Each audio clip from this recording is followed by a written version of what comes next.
Selamat malam teman-teman. Assalamualaikum warahmatullahi wabarakatuh.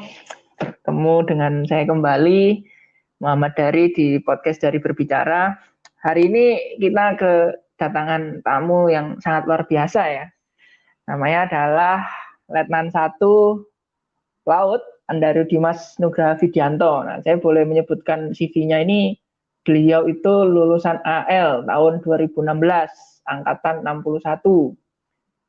Predikat cum laude, terus mendapatkan Adi Pratama Karya sebagai karya tulis terbaik seangkatan, dan juga ketika masa studi pernah mewakili Indonesia dalam konferensi kadet internasional di Annapolis, Amerika Serikat tahun 2014. Setelah lulus, mendapat sebuah kehormatan untuk bergabung di pasukan Garuda di Lebanon, Maritime Task Force. Terus sekarang dia menjabat sebagai Kepala Divisi Komunikasi di KRI Fathahillah. Selamat malam, Assalamualaikum. Waalaikumsalam warahmatullahi wabarakatuh. Luar biasa. Ini pertama-tama kita juga harus mengucapkan ya teman-teman ya untuk ke beliau ini selamat menikah ya. Iya, alhamdulillah. Untuk teman-teman perempuan yang sedang mendengarkan, yang tadi miss terhadap prestasi-prestasinya, itu mohon maaf, beliau ini sudah menikah. Nah, jadi sudah mengakhiri masa lajangnya. Kemarin bulan apa itu? Kemarin Juni tanggal 18. 18 Juni ya, 18 Juni itu setelah melangsungkan pernikahan. Oke. Nah, jadi gini nih, saya panggilnya apa ini ya? Letnan atau Andaru? Nggak usah, Andaru aja. Siap. Ini saya agak ngeredek ya teman-teman ya, karena saya ngomong sama militer ini, nggak main-main ini. Ini saya salah ngomong sedikit sudah bin datang. Enggak. Ya, jadi menarik memang kalau kita mendengar sosok Andaru ini, karena memang beliau ini humble ya. Jadi mungkin nanti di berlangsungnya pembicaraan teman-teman akan melihat bahwa stereotype tentang angkatan, tentang the man behind uniform atau orang berseragam itu akan lain lah ya. Jadi mungkin yang mau aku tanyakan tentang apa sih yang membuat seorang Andaru Dimas Nugraha Widianto itu masuk ke dalam TNI Angkatan Laut? Mungkin bisa dijelaskan dulu. Panjang ya. Jadi ceritanya itu itu kalau real story-nya itu gara-gara waktu 2012 itu dulu kan ada film Battleship tuh. Nah ya. Sebenarnya tujuan hidupku itu kan jadi diplomat. Maksudnya gara-gara dulu SD pernah di Belanda, jadinya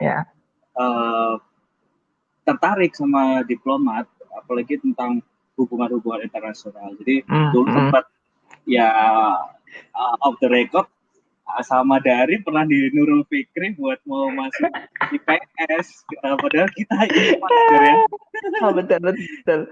Padahal kita IPA tapi kita mau masuk IPS karena memang ya itu tadi aku pribadi pengennya masuk ke hubungan internasional. Cuman waktu itu tiba-tiba nggak salah sama teman-teman SMA lihat film Battleship, terus ngelihat itu kebetulan scene-nya itu tentang perlombaan olahraga di Rimpak.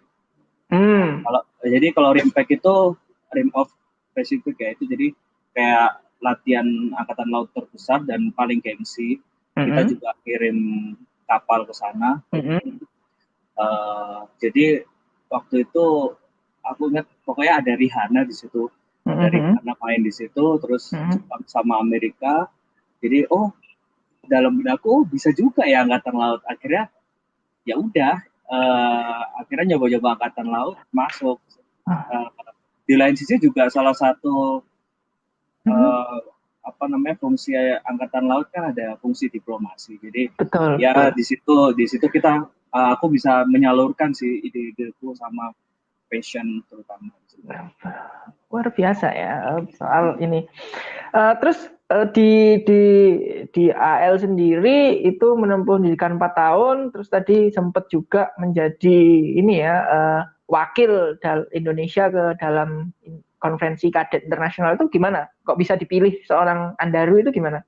Betul betul. Jadi ya alhamdulillah. Jadi Mm-mm.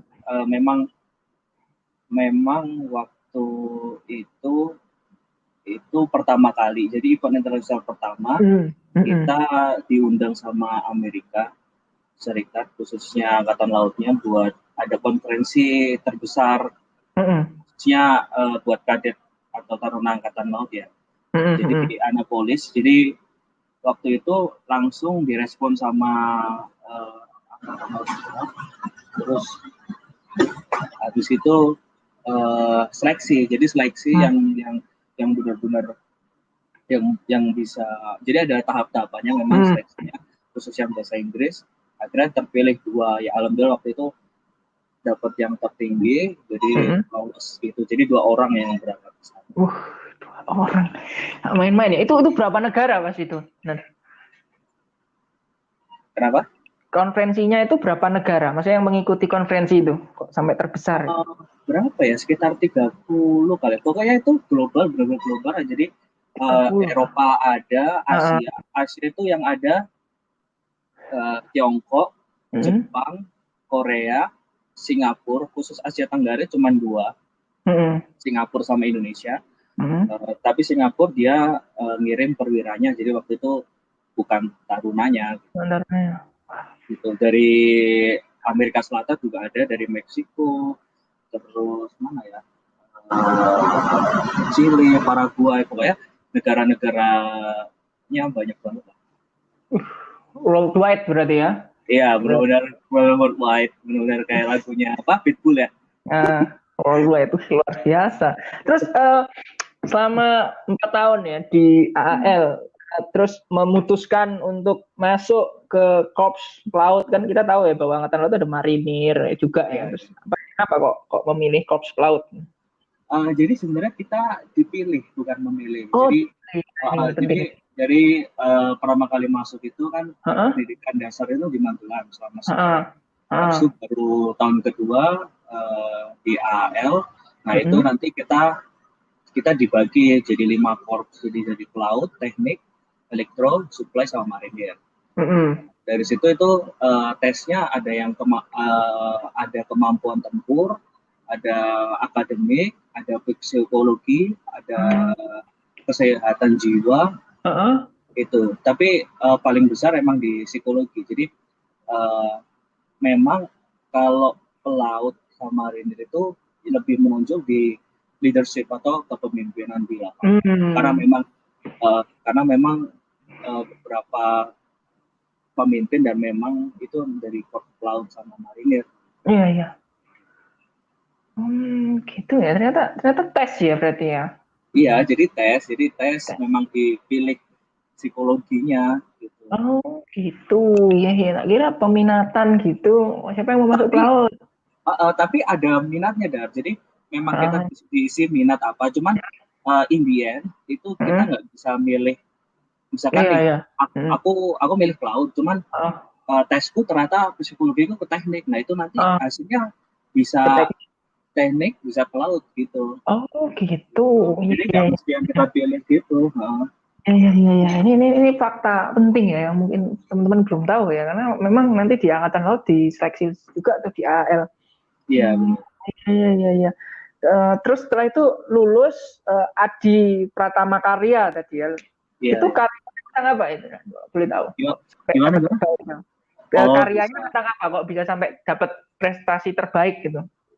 Iya jadi itu aku pemikirannya memang dari Amerika sih. Jadi waktu Hmm, yang 2014 itu yang konferensi itu, jadi memang Amerika itu udah nyampe ke pemikiran bahwa perlindungan sumber daya alam hmm, untuk kehidupan berbangsa. Jadi intinya sih, hmm, jadi hmm, itu natural resources for the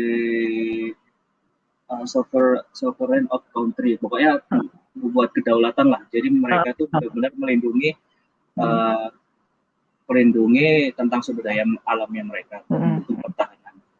Jadi dari situ aku adopsi ke Indonesia. Jadi apa sih yang bisa menyumbang paling besar untuk pertahanan? Akhirnya aku mikir perlindungan terhadap di blok PHE ONWJ itu offshore Northwest Java. Jadi di atasnya Cirebon itu di utaranya Jawa, khususnya utara Laut Jawa itu kita kan punya rig atau apa namanya pengukuran minyak lepas pantai. Jadi, jadi aku waktu itu nulis gimana konsepnya penggunaan alutsista kita buat mengamankan supaya efisiensi tentang pengamanan di offshore rig itu. Gila. Ini juga luar biasa ya nih ya. Jadi tentara itu juga mikir sampai segitunya teman-teman. Yang mungkin kok, wah itu kenapa itu kok dikit-dikit tentara. Dan ternyata dia belajarnya sampai kayak anak teknik pertambangan seperti itu tuh. Ya begitulah. Biasa. Lulus cum laude IPK 3,68 tadi. Terus kemudian, nah ini juga unik nih. Pasukan Garuda tadi. Iya. Kenapa nih kok bisa masuk ke pasukan Garuda itu? Jadi memang kalau pasukan Garuda itu khususnya angkatan laut ya kita punya satgas namanya Maritime Task Force di Lebanon. Jadi Maritime Task Force itu satu-satunya satgas angkatan laut dunia itu yang join di PBB gitu. Jadi itu benar-benar gengsi. Jadi waktu itu memang kapal-kapal yang terbaik itu yang dikirim khusus di angkatan laut Indonesia yang dikirim itu yang paling siap gitu.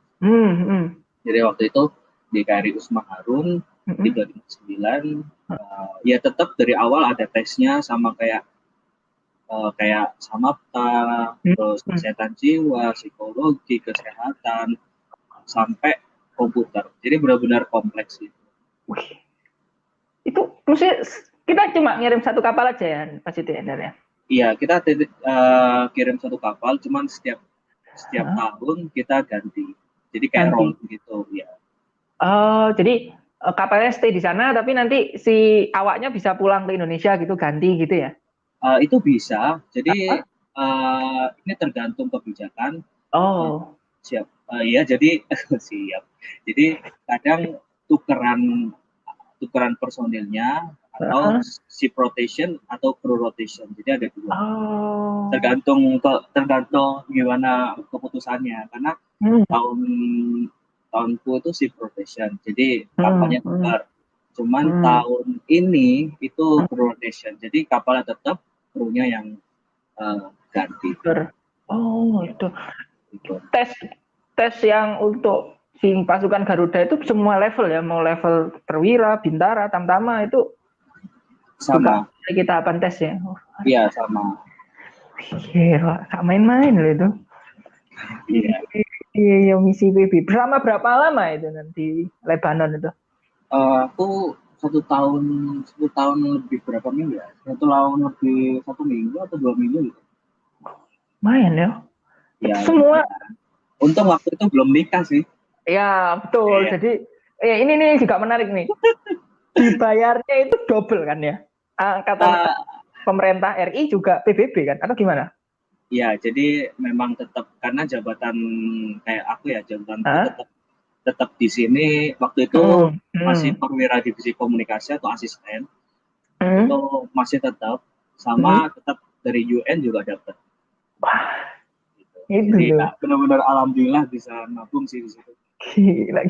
Dari UN itu kan pasti dolar ya, Andaru ya? Alhamdulillah. Alhamdulillah, rezeki anak soleh itu. Makanya banyak sekali aparat kita baik itu kan tidak hanya yang masuk di PBB, maksudnya kok dari Indonesia tidak hanya TNI saja ya. Aku lihat kepolisian itu juga ada pasukan untuk di PBB juga, Endar ya. Iya betul. Jadi polisi juga kirim. Cuman dia kebanyakan di Afrika, di Central Afrika nggak salah. Di situ sih. Cuman di Lebanon masih belum. Di Lebanon masih TNI ya yang dilibatkan.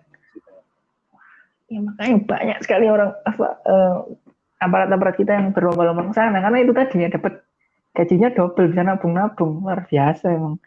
Iya. Baru. Uh, terus juga setelah pulang itu langsung naik jadi letu atau butuh Oh, waktu oh belum. Jadi aku belum? pulang tuh masih letan 2. Kedua. Habis itu baru tahun ini April itu baru Apa? letan 1. Jadi baru. Ya, letnan satu, terus habis itu menikah Juni. Nah, nanti mungkin tahun depan bukan letnan satu, letu, tapi letnan tua ya. Karena sudah mulai menikah. Iya. Iya, iya, iya. Iya. Terus eh berarti kesibukan sekarang layar ya, jadi tetap ya. Iya, sekarang ini lagi layar buat operasi pengamanan di laut. Biar dari bisa tidur nyenyak. Gila, luar biasa, luar biasa. Ya kan dengan seperti ini tuh kita perlu bangga ya teman-teman ya, karena eh, layar-layar itu kan menggunakan uang APBN dan otomatis uang Betul, APBN betul, kita digunakan dengan baik oleh Angkatan Laut. betul. Nah ini terus sekarang KRI Fathahillah sendiri itu Hmm, berarti ketika ini ya, ketika Letu terus habis itu layar baru hmm. KRI Fathahillah ini ya. Iya, jadi Hmm. kebetulan aku pertama penempatan itu di KRI Diponegoro Hmm. 365. Terus Hmm. sekarang di KRI Fatahillah 361.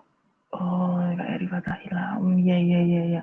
Ya, jadi yang perlu ya sekedar tambahan sih. Jadi Hmm. kalau Hmm. KRI Diponegoro 365 itu eh, dia Sigma kelas Hmm. Diponegoro, yaitu nomor lambung paling tua di Sigma kelas gitu. Nah sebenarnya Oh, Pak gitu. Fatahillah ini itu Ah. ibaratnya ibunya Diponegoro. Jadi grand design-nya itu di di Fatahillah yang dikembangkan jadi Diponegoro gitu. Oh, iya, iya, iya. Wah, iya, iya, iya. Ini kita dapat dapat insight baru ya teman-teman ya, soal soal alutsista tentara nasional kita ini, terutama di Angkatan Laut. Ya. Terus eh berarti sekarang terhitung masa dinas sebagai perwira berapa tahun ini dari 2004 Sekarang udah 4 tahun, alhamdulillah kemarin tahun baru ya. anniversary 4 years of service. Oh, 4 tahun, empat Iya. tahun Man dengan jam terbang yang cukup tinggi ya, luar biasa. Mungkin kalau kalau kita Alhamdulillah. 20 tahun lagi mau mendengarkan masa mudanya Andaru bisa di podcast ini ya, siapa tahu bisa jadi Panglima TNI atau Kepala Amin, Staf. amin. Masih jauh, masih jauh. Kita nggak ada yang tahu, semua aja Masih berdoa. Nah, jauh. Iya. hmm, jadi sebenarnya ini kita sudah melihat berbagai macam perjalanan dari seorang Andaru Dimas ya. Jadi memang salah satu yang bisa dikatakan beberapa perwira muda yang cukup berprestasi lah. Terus Mhm. banyak nih juga tanggapan dari masyarakat tentang tentara itu ya. Karena memang Iya. beberapa waktu ini cukup viral ya, akun Twitter bernama @teks dari pria berseragam itu kan. Jadi kayak gimana mungkin Anda harus sendiri yang juga tentara mengikuti itu ya. Terus kemudian ada stigma yang berkembang, wah tentara itu cuma menggunakan seragamnya aja segala macam, terus apa hanya deketin cewek segala macam. Nah, padahal kan tidak semua ya Andar ya seperti itu Iya. ya. Nah, itu Iya. tuh gimana kalau Andaru melihat seperti itu? Lucu-lucuan atau mungkin oh ini kurang ajar nih merendahkan institusi saya, gimana tuh? Ya enggak sih, kalau kalau saya pribadi sih ngelihatnya ya sekarang kita profesional aja. Jadi Hmm. selama itu bukan sebenarnya kita juga nggak boleh Hmm. terlalu terlalu terlalu terkompor lah ibaratnya, atau terlalu Hmm. panas dengan hal seperti itu. Karena Hmm.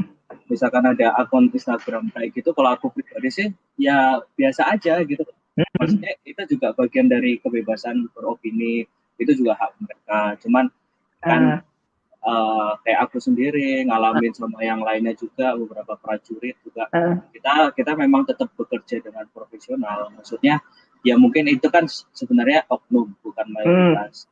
betul. Jadi memang memang dan namanya oknum itu ya susah dikontrolnya, Hmm. apalagi Hmm. dan dimanapun juga lah, dimanapun Hmm. juga lah. Hmm. Namanya manusia kan, kita memang rambutnya hitam, cuman namanya pikiran nggak ada yang tahu gitu loh.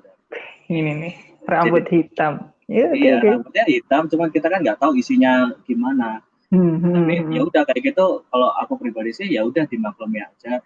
Dan beberapa juga nggak terkompor. Yang penting kita tetap eh, tetap tetap melakukan perintah, tetap Ah, menjalankan semua tugas dan profesional itu aja sih. Nah, itu penting gitu ya. Jadi kadang kita ngelihatnya terus menstigma bahwa semua itu seperti itu ya, Ndar, ya. Iya, Padahal ada yang benar-benar dia mendedikasikan hidupnya bagi bangsa dan negara.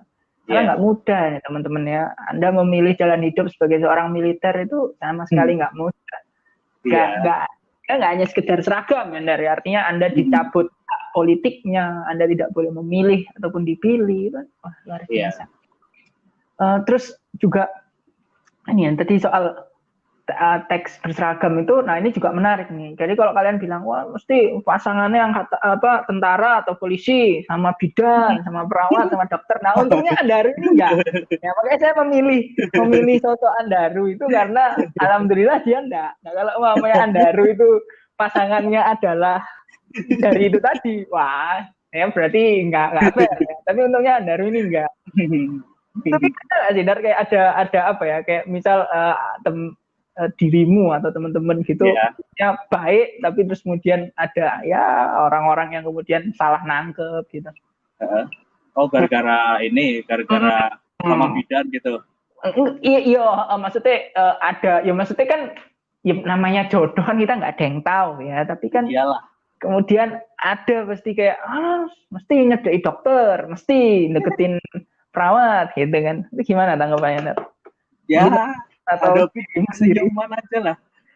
Oh, kenapa? Hadapi dengan senyuman aja kayak gitu, Pak. Senyuman, siap, siap. Iya kan, kayak kayak gimana ya? Maksudnya ya itu, ya kita kita harus bisa inilah, harus bisa bijaksana. Balik lagi kan, Hmm, jodoh juga nggak ada yang tahu. hmm, Jadi kalau memang ada stigma kayak gitu, ya ya itu mungkin ya bisa disurvei lah berapa persen ya yang hmm, kayak gitu. Ya hmm. gitu aja sih, saya berapa persen yang kayak gitu. Toh ya kalaupun ada riset mungkin ya, ya aku juga nggak mau meriset hal itu, ngapain juga gitu loh. Itu jadi, tapi itu ya udahlah, kita dianggap dianggap buat buat penghibur aja, nggak usah, don't take it too seriously lah. Ya, betul. Artinya itu ya bagian dari kelucuan aja ya. Iya, ya udahlah. Ini salah satu contoh tipikal stereotype tentara yang baik gitu ya. Jadi selalu melihat itu sebagai ya kebebasan berpendapat ya, Ndar, ya.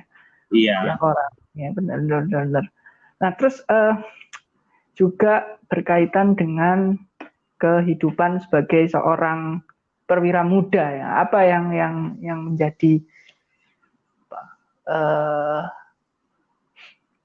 perbedaan antara perwira muda dengan kadet gitu kan? Kalau kadet kan kemana-mana dia harus berseragam. Gitu. Nah, iya, perwira muda nih gimana nih? iya, perbedaannya jelas banyak ya, karena waktu aku kadet itu memang seperti semuanya sudah diatur. Hmm. Cuman kalau perwira apalagi sudah terjun ke kedinasan itu Hmm. harus bisa lebih mengembangkan semuanya, semua lini. Jadi kita Hmm. dituntut Hmm. memang harus multitasking, tapi dan itu benar-benar multitasking memang, Hmm. karena Hmm. medan seorang perwira yang baru lulus dari Taruna itu memang benar-benar global, mulai dari kita harus menutupi sektor sumber daya manusia, misalkan Hmm. Hmm. kita ada yang sedikit ada problem, terus mungkin kitanya juga ada salah satu faktor yang masih belum bisa, kita harus Hmm. wajib bisa gitu. Jadi lebih Hmm. memang kompleks, dan itu butuh butuh ketenangan, paling penting itu memang manajerial seorang perwira itu paling penting, apalagi Hmm. di waktu kayak gitu. Hmm. Ya, ya, ya. Terus tadi sempat mungkin kelewatan ya. Ya, Pengalaman di Libanon itu diceritakan dalam sebuah buku ya, Ndara? Anda juga berkontribusi dalam sebuah buku ya. Saya lupa ya teman-teman ya. Jadi Andaro ini juga menjadi salah satu kontributor dalam sebuah buku. Namanya benar? Sempat kemarin cerita-cerita kita kru itu nulis di pusaka itu di Laut Mediterania. Hmm. Ya, bisa didapatkan di toko buku terdekat, bukan di toko bangunan terdekat. Iya, benar.